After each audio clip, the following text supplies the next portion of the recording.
মোমরঙা রাস্তায় খুনসুটি ভাবার আড়িতে সামস্তানি রোদ আকাশে উঠবে কাল, মনটা খারাপ আর হবে না।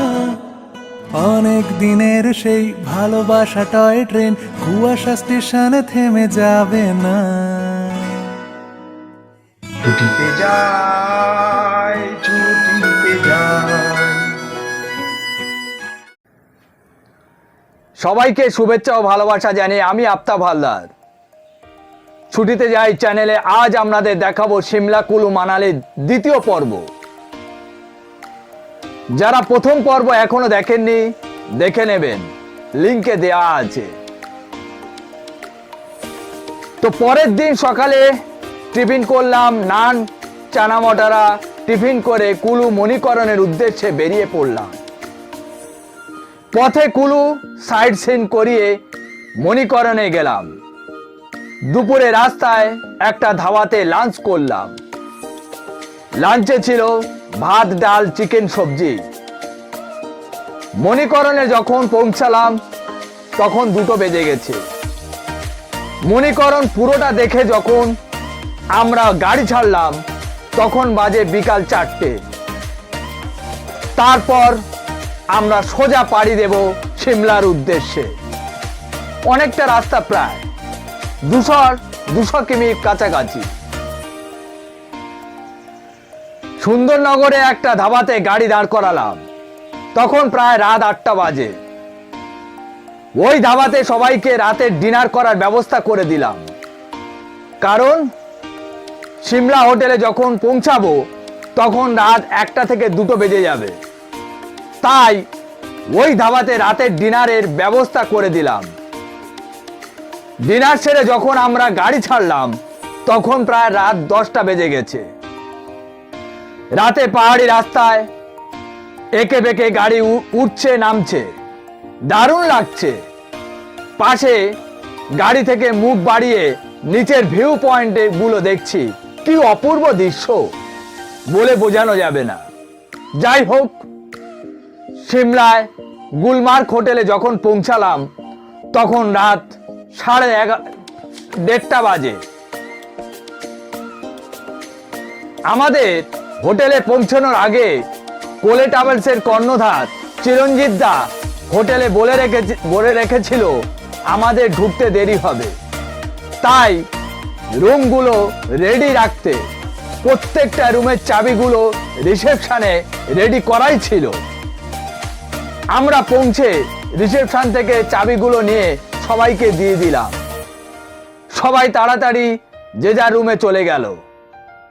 পরের দিন সকালে সবাই একটু দেরিতে ঘুম থেকে উঠল।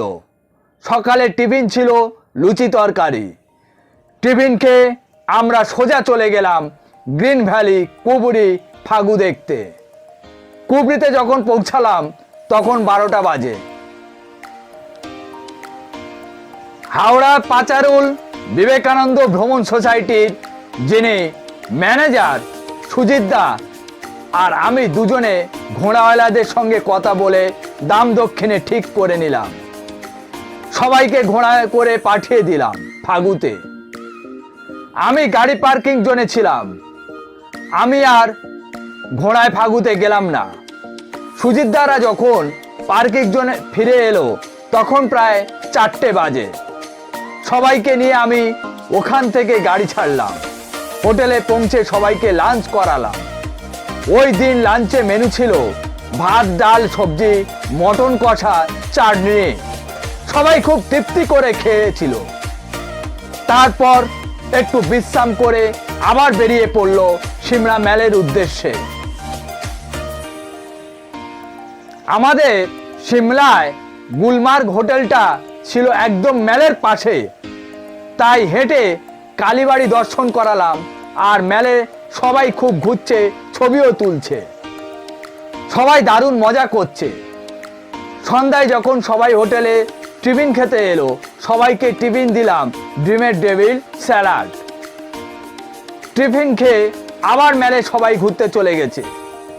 রাতে হোটেলে ফিরে ভাত, সবজি, মাছ ডিনার করে সবাই ঘুমের দেশে চলে গেল। পরের দিন সকালে বজরঙ্গবলী মন্দির দর্শন করালাম। তারপর লাঞ্চ করে বেরিয়ে পড়লাম চণ্ডীগড় স্টেশনের উদ্দেশ্যে। পথে চণ্ডী মন্দির দর্শন করালাম, তারপর স্টেশনে পৌঁছালাম।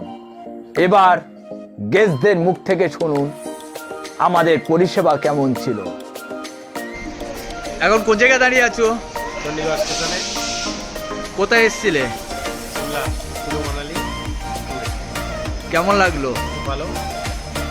খাওয়া দাওয়া হোটেল কেমন ছিল? খাওয়া দাওয়া হোটেল খুব সুন্দর এবং আমাদের যে নিয়ে গেছেন গাইডার দাসদা, উনিও খুব ভালো।